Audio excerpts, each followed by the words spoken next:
दर्द को, इस सदमे को बर्दाश्त ही नहीं कर पा रहे थे। इस दौर में उन्हें एक हार्ट अटैक भी आया। भगवान की कृपा से वो उस हार्ट अटैक से बच गए, लेकिन फिर उनकी हालत बहुत ख़राब थी, वो पूरी तरह से बिस्तर पर ही थे। तो अब आप समझ सकते हैं कि कैसी ही हालत रही होगी कि एक व्यक्ति, आपका हस्बैंड जिससे आप इतना प्रेम करते हैं, जिसने आज तक परिवार के लिए इतना किया है, जिसने इतना कुछ समाज के लिए किया है, इसके बावजूद आज वो बहुत एकदम बीमार की हालत में बिस्तर पे पड़ा है। दुनिया जो अब तक जी हजूरी करती थी, वो आकर अपमानित कर रही है। पैसा लोगों को देना है, लेकिन खाने को रोटी नहीं है। और अब सारी जिम्मेवारी ललिता जी पर आ गई थी, क्योंकि उनके हस्बैंड तो बेड रिटर्न हो गए थे। वो तो इतना ज़्यादा उनको सदमा लगा था और हार्ट अटैक भी हुआ था, तो इसके बाद वो ज़्यादा कुछ भी करने योग्य नहीं बचे थे। वो बस एक मेंटल टेंशन ले रहे थे कि ये सब मेरी ज़िंदगी में क्या हुआ। अपने आप को दोष दे रहे थे अपने गलत डिसीजन के लिए, अपने आप को कोस रहे थे, दर्द में थे, समझ रहे थे कि कैसे करेगी मेरी पत्नी, इलाज के लिए पैसे नहीं है, कुछ नहीं है। उस दौर में वो कहती हैं कि उनके हस्बैंड ने यहाँ तक उन्हें बोला था कि हम दोनों ही जहर खा लेते हैं, मर जाते हैं, और बच्चों को उनकी नानी के पास, मासी के पास, चाचा ताऊ, कहीं ना कोई तो संभाल ही लेगा।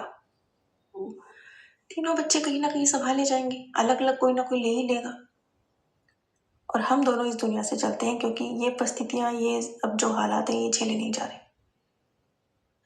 ऐसी स्थिति में एक दिन इनके हस्बैंड ने, ये सारी जानकारी इनके हस्बैंड के द्वारा, जो अब जो जानकारी मैं देने जा रही हूँ, उनके द्वारा ललिता जी को शेयर की गई है। उनके हस्बैंड ने ये डिसीजन लिया कि अब वो ट्रेन के आगे कट के मर जाएंगे, क्योंकि अब उनमें इतनी ताकत तो थी नहीं कि ललिता जी तो इस चीज़ के लिए उन्हें रोक ही रही थी, समझा ही रही थी कैसे तैसे हम कर लेंगे, हम कुछ करेंगे। तो उन्होंने खुद को ही मार देने का फैसला लिया। उन्होंने बताया कि वो रेलवे स्टेशन तक गए हैं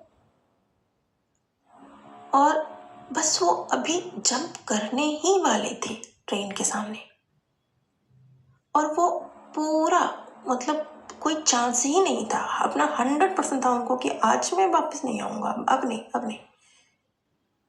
लेकिन अचानक से जैसे किसी ने उन्हें जंप करने से खींचा, और सिर्फ खींचा नहीं, वो कहते हैं कि मैं तो जैसे सेंसलेस था कि हो क्या रहा है, समझ ही नहीं आ रहा था, जैसे ऑटोमेटिक हाथ पैर काम कर रहे हैं, जैसे किसी ने खींचा और ला के बेंच पर बिठा दिया। उसके बाद क्या हुआ उन्हें नहीं पता, लेकिन वो सिर्फ कुछ भी सोच समझने की स्थिति में नहीं थे। वो जैसे ब्लैंक थे, दिमाग जैसे शून्य था, आसपास क्या हो रहा है दिख जरूर रहा था,